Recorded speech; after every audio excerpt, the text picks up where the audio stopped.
A nevelő otthonokban nevelkedő gondozottak táborozására és beilleszkedési programjukra gyűjtött adományokat a kelet-európai utógondozottakért és lakóotthonokban lakókért alapítvány azon a jótékonysági esten, amire a gyerekek saját színdarabjukkal készültek.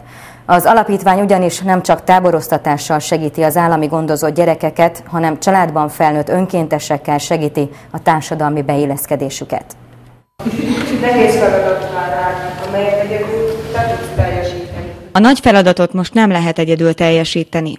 Az állami gondozott lakóotthonokban, nevelőotthonokban élő fiatalok, a kelet-európai utógondozottakért és lakóotthonokban lakókért alapítvány segítségével készítették el ezt a darabot arra a jótékonysági estre, ahol cégek támogatását kérték a gyerekeknek a táboroztatásához.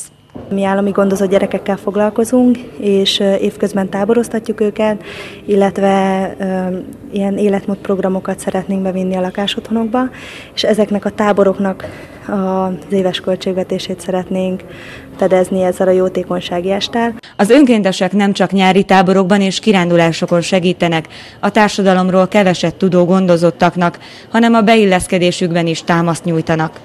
2 hetente találkoznak a családban felnőtt fiatalok a nevelőotthonokban élőkkel, ahol érték- és jellemépítő klubokat, játékokat, beszélgetéseket szerveznek a gyerekeknek. Amikor velünk vannak, akkor mi megpróbálunk a későbbi életükre felnyitni a szemüket. A nevelőotthonokban élő gyerekek táncoltak is azoknak, akik erre a jótékonysági estre eljöttek, és 25 000 forint értékű jegyükkel támogatták a beilleszkedésüket.